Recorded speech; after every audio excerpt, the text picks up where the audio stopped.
تحریک انصاف بطور سیاسی جماعت اسمبلیوں میں واپس آ گئی ہے۔ سپریم کورٹ نے مخصوص نشستیں تحریک انصاف کو دینے کا حکم دے دیا ہے۔ سپریم کورٹ کے 13 رکنی فل کورٹ بینچ نے 8-5 کی اکثریت سے جو فیصلہ سنایا اس میں کہا گیا ہے کہ تحریک انصاف سیاسی جماعت تھی اور ہے۔ پی ٹی آئی خواتین اور اقلیتی نشستوں کی حقدار ہے۔ انتخابی نشان نہ ملنے سے کسی سیاسی جماعت کا انتخابات میں حصہ لینے کا حق ختم نہیں ہوتا۔ عدالت نے اپنے فیصلے میں کہا کہ پی ٹی آئی 15 دن میں مخصوص نشستوں کے لیے اپنی فہرست جمع کرائے۔ قومی اور صوبائی اسمبلیوں کے اراکین پی ٹی آئی سے وابستگی کا حلف نامہ دیں۔ 80 میں سے 39 M N As P T I سے وابستگی ظاہر کر چکے، باقی 41 ایم این ایز 15 دن میں پارٹی وابستگی کا حلف نامہ دیں۔ الیکشن کمیشن سیاسی جماعت کو پارٹی وابستگی کی تصدیق کے لیے 7 دن کی مہلت دے۔ سپریم کورٹ نے مخصوص نشستوں کے لیے سنی اتحاد کونسل کی درخواست مسترد کر دی ہے۔ نشستیں دیگر جماعتوں کو دینے کا پشاور ہائی کورٹ اور الیکشن کمیشن کا فیصلہ بھی کل عدم قرار دے دیا۔ سپریم کورٹ نے مخصوص نشستوں کے کیس کا فیصلہ 9 جولائی کو سماعت مکمل ہونے کے بعد محفوظ کیا تھا۔ The impugned judgment dated 25th of March 24 of the learned full bench of the High Court is set aside. The order of the Election Commission of Pakistan dated 1st of March 2024 is declared to be ultra vires the Constitution without lawful authority and of no legal effect. It is declared that the lack or denial of an election symbol does not in any manner affect the constitutional and legal rights of a political party to participate in an election, whether general or by. Pakistan Tehreek-e-Insaf (PTI) was and is a political party which secured or won the 2 terms being interchangeable general seats in the national and provincial assemblies in the general elections of 2024 as hereinafter provided. The PTI shall be entitled to reserve seats for women and minorities in the National Assembly accordingly. PTI shall, within 15 working days of this order, file its lists of candidates for the said reserved seats, and the provisions of Election Act 2017 and the Election Rules 2017 shall be applied to such lists in such manner as gives effect to this order in full measure. The Commission shall, out of the reserved seats for women and minorities in the National Assembly to which Para 3 of this order applies, notify as elected in terms of the Article 51 provisions in relation to PTI for the reserved seats for women and minority in Khyber Pakhtunkhwa, Punjab and Sindh provincial assemblies to which paragraph 3 of this order applies. Justice Yahya Afridi نے اکثریتی فیصلے سے اختلاف کرتے ہوئے اپنا اختلافی note جاری کیا ہے، جس میں کہا گیا ہے کہ صرف پارٹی وابستگی ظاہر کرنے والے ایم این ایز کو ہی پی ٹی آئی کا ایم این اے قرار دیا جائے اور انہیں 39 ایم این ایز کے تناسب سے مخصوص نشستیں دی جائیں۔ پی ٹی آئی صرف 39 ایم این ایز کی حد تک مخصوص نشستوں کی حقدار ہے۔ اختلافی نوٹ میں مزید کہا گیا ہے کہ وہ ایم این ایز جنہوں نے دوسری پارٹیاں جوائن کی انہوں نے عوامی خواہش کی خلاف ورزی کی ہے۔ Sunni Ittihad Council does not fulfill the conditions prescribed for a political party under the enabling provisions of the Constitution of Islamic Republic of Pakistan and the law to be allowed allocated reserved seats for women and non-Muslims in the National Assembly or the provincial assemblies.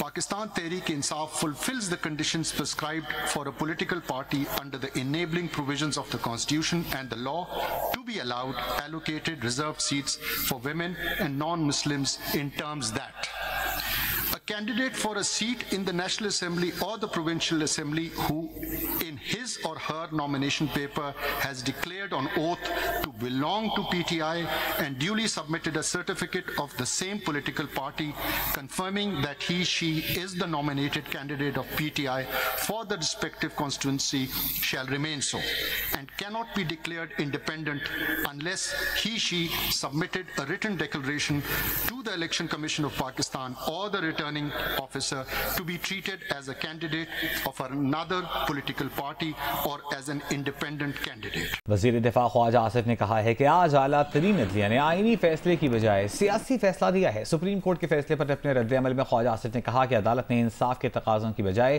سیاسی تقاضوں کو اہمیت دی۔ عدلیہ نے آئین اور قانون کی تشریح کی بجائے آئین سازی کا فرض سنبھال لیا ہے۔ ان کا کہنا تھا کہ ریلیف اسے دیا گیا جو نہ کیس میں فریق تھا اور نہ ہی اس نے ریلیف مانگا تھا۔ وفاقی حکومت نے سپریم کورٹ کے فیصلے پر نظر ثانی اپیل دائر کرنے کا عندیہ دے دیا ہے۔ فیصلے کے بعد نیوز کانفرنس میں وزیر اعظم کے مشیر برائے سیاسی امور رانا ثناء اللہ نے کہا کہ فیصلے پر نظر ثانی اپیل تو بنتی ہے مگر اس کا فیصلہ وفاقی کابینہ نے کرنا ہے۔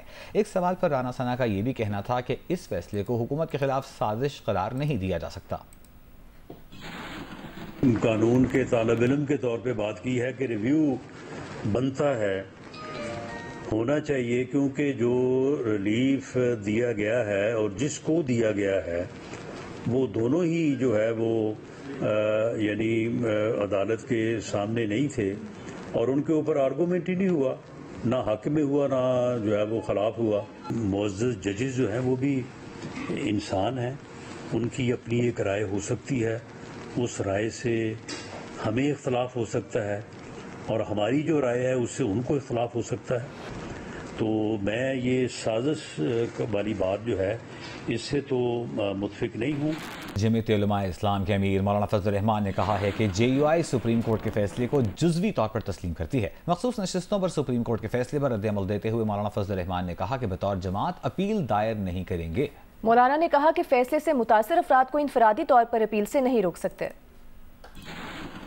جمعیت علماء اسلام سپریم کورٹ کے فیصلے کو جزوی طور پر تسلیم کرتی ہے اور اس فیصلے کے نتیجے میں PTI کے ساتھ خیرسگالی کا اظہار کرتی ہے۔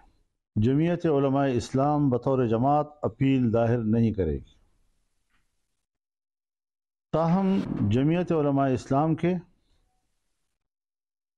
وہ بعض افراد جو اس فیصلے سے براہ راست متاثر ہوئے ہیں، وہ انفرادی طور پر ہم ان کو اپیل کے حق کے استعمال سے نہیں روک سکیں گے۔ سابق وفاقی وزیر سینیٹر فیصل وابڈا نے کہا ہے کہ سپریم کورٹ کے اس فیصلے کی وجہ سے PTI میں فارورڈ بلاک بنے گا۔ فیصلے کے بعد GNU سے گفتگو کرتے ہوئے سینیٹر فیصل وابڈا نے کہا کہ فیصلے سے PTI کی مشکلات بڑھیں گی، بانی جیل میں ہی رہیں گے۔ 15 دن کے اندر بہت سیویئر مزید فیکشنز ملیں گے PTI کے اندر ٹوٹ پھوٹ کے، اور ایک فارورڈ بلاک ابھر کے سامنے آئے گا، اور وہ جب فارورڈ بلاک آئے گا تو PTI کی مزید مشکلات ہوں گی۔ اور جیسا میں کہتا جا رہا ہوں کہ جتنا ٹائم وہ جیل میں رہیں گے اتنے ٹائم تحریک انصاف کو فائدہ ہے، اور وہ یہ چاہتے ہیں کہ عمران خان صاحب جیل میں ہی رہیں۔ اور اب مزید جو فیکشن آئے گا اور جو فارورڈ بلاک بنے گا اس 15 دن کے اندر سینٹ کے اندر یا ریزرو سیٹس کے اندر، وہ اتنی بڑی کمپلیکیشنز کریٹ کر دے گا کہ مزید اس کے اتنے ٹکڑے ہو جائیں گے کہ سنبھالنا مشکل ہو جائے گا PTI۔ چیئرمین PTI بیرسٹر گوہر نے کہا ہے کہ فیصلے سے جمہوریت مضبوط ہوگی، عوام کا سپریم کورٹ پر اعتماد بحال ہوگا۔ PTI میں کوئی فارورڈ بلاک نہیں، پارٹی پوری طرح متحد ہے اور رہے گی۔ چیئرمین PTI نے سپریم کورٹ کا فیصلہ آئین اور قانون کے مطابق قرار دیا۔ الحمدللہ آج سپریم کورٹ کے 13 میں سے 11 ججز نے اس کے حق میں فیصلہ کر لیا کہ پاکستان تحریک انصاف ایک پولیٹیکل پارٹی ہے اور ساتھ ہی رہے گا کہ انشاءاللہ یہ پارٹی رہے گی۔ اس فیصلے سے جمہوریت مضبوط ہوگی، اس فیصلے سے عوام کا اعتماد سپریم کورٹ کے بحال ہوگا۔ حق اور انصاف پہ مبنی فیصلہ آیا ہے، آئین اور کنسٹیٹیوشن کے مطابق فیصلہ آیا ہے۔ سب کو ہم واضح کرنا چاہتے ہیں، پاکستان تحریک انصاف ایک ہے اور انشاءاللہ تعالی خان صاحب کی سربراہی میں ہمیشہ ایک ہی رہے گی، اس میں کوئی فارورڈ بلاک نہیں ہے۔ لاہور میں طوفانی بارشوں سے 30 سال کا ریکارڈ ٹوٹ گیا۔ MD واسا محمد غفران کے مطابق سب سے زیادہ بارش لاہور کے علاقے تاج پورہ میں 315 ملی میٹر ریکارڈ کی گئی۔ لکشمی چوک میں 170، نشتر ٹاؤن میں 162، چوک ناخدا میں 155 ملی میٹر بارش ریکارڈ کی گئی۔ اسی طرح سمن آباد میں 153، اقبال ٹاؤن میں 152، گلشن راوی میں 151 اور مغل پورہ میں 145 ملی میٹر بارش ریکارڈ کی گئی۔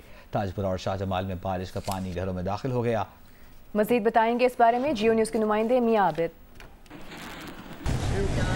جی، لاہور میں آج ابر کرم جو ہے وہ کھل کے برسا ہے، خاص طور پر لاہور کا علاقہ تاج پورہ جو ہے وہ تقریباً پانی میں ڈوب گیا تھا۔ 315 ملی میٹر بارش ریکارڈ کی گئی، جو کہ پچھلا 30 سالہ ریکارڈ توڑ گئی۔ واسا حکام کا کہنا ہے کہ 30 سال بعد اتنی بارش ہوئی ہے کہ 315 ملی میٹر پانی جو ہے وہ یہاں پہ کھڑا ہو گیا۔ یہ گنجان آباد علاقہ ہے، یہاں پہ گلیوں میں پانی بھر گیا، یہاں پہ چہراہوں پر ابھی تک پانی موجود ہے۔ یہ صبح 7 بجے جو بارش شروع ہوئی تھی، 12 بجے تک وہ موسلا دھار شکل اختیار کر گئی، لیکن اب اس کے بعد جو ہے